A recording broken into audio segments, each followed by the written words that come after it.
my name is Colleen Paulson, and I'm located here in Pittsburgh, Pennsylvania. My undergraduate degree is actually in mechanical engineering, and I worked for several years for Procter & Gamble, both in the US and in Canada, and decided after several years that I really liked the business parts of my job best. So I went back to school, earned my MBA from the University of Pittsburgh, worked for FedEx for several years as a pricing analyst, and then decided to kind of go out on my own. And so for the past 15 plus years, I have done career coaching, resume writing. I was a contributor to the Motley Fool. So I've done all sorts of things. I worked part-time for Carnegie Mellon's Tepper School of Business in MBA admissions. So I would review applications, interview applicants. So I do have familiarity with the MBA application process as well. Right, so that's an excellent question. It's interesting. Video resume is probably not even the right word for it. I think that's where some of the confusion gets into it, because it's not like you're sitting in front of a camera and reading off your resume to someone. You're really giving a brief introduction about yourself. And so the way folks use it is to try to personalize. Sometimes folks think if you have a resume, it's just a piece of paper, and they don't feel like they're able to really personalize, what they bring to the table. I kind of tend to differ with that, but folks use the video resume as a way to kind of differentiate themselves and introduce themselves before they get that initial screening interview. So that's really what a video resume is. So I haven't seen as much of it in MBA applications. I think folks are using it. TikTok was encouraging folks to use it last summer. And so companies such as Chipotle and Target we're asking folks, hey, why don't you, do this video resume? Basically, a short snippet to introduce yourself to us. And so they were encouraging folks to do this. Folks felt like this was a creative way to introduce themselves. So that's really where I've seen it. But on a larger scale, as far as, MBA type roles, I have not seen video resumes really taking off at this point.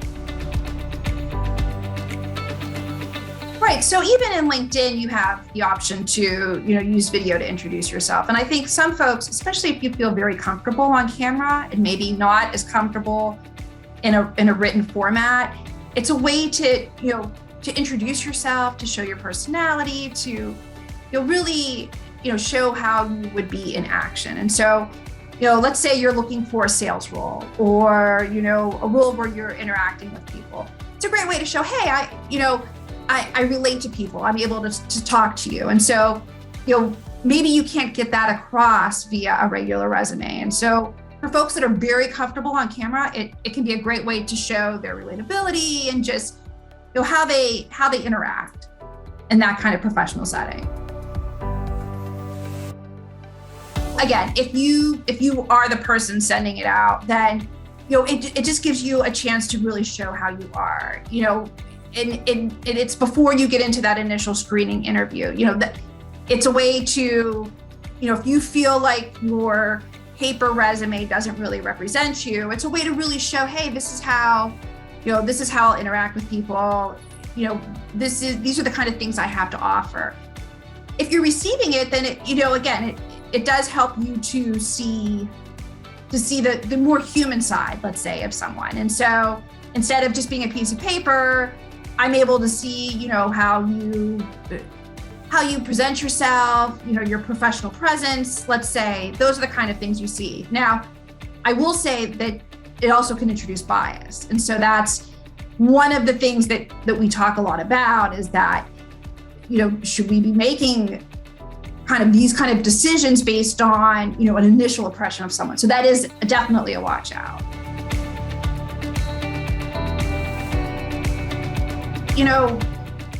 I really feel like that, you want to be careful. I think it depends on the role you're looking for, right? So if you're looking, let's go back to the sales example. So if you're looking for a sales role and you're going to be talking with people all day long, then it is a way to show, your professional presence. But with that said, if you don't feel comfortable on camera or, and let's say the employer doesn't ask for this or the school doesn't ask for it, I'm not sure that they're going to be, necessarily excited to receive it. I know from reviewing MBA applications, if you sent a video resume and I didn't ask for it, then to me, I wouldn't be super excited about receiving it, especially if we're looking at thousands of candidates and everyone sent one along and we didn't ask for it, like it really introduces a lot of complexity to the process. Are we judging people on the right things? That's where the video resume really gets into, am I judging you on your personality? It really brings a lot of interesting questions into the mix. So that's a great question. And again, I think because the term video resume isn't really what it is. I know with interviewing right now, one thing that some tech companies are doing is instead of doing that initial 30-minute screen or 15-minute screen, you're talking to a robot, but you're talking, basically you're being asked questions, but you're not really talking to a human. And so, and decisions are being made, based on that initial clip. So from that standpoint, I can see how a video resume would help with the process. You're being upfront. So instead of having that initial screening, I'm seeing, hey, this is a person, I'm getting to know a little bit about you during that brief discussion. So I could see it being used in that way. But as far as replacing a regular resume, I don't see that happening. And, I think that there's, again, no one's going to want to sit and read a resume and, go through a whole discussion about like what I've done. I mean, that's kind of what the interview does. So it'll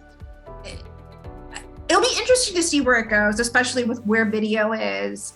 But again, I don't think a video resume will be replacing a regular resume anytime soon. I mean, it's not something I use with my clients. My clients tend to be more in the executive category. So at that stage, really an interview is more of the place where they can show, their personality and, kind of how they'll be in a professional setting. I can see how, when you're starting out and you're really trying to get into a new company, I can see how it may work in that situation. But again, it's not something that I personally use or would recommend, even if the company does not ask for it.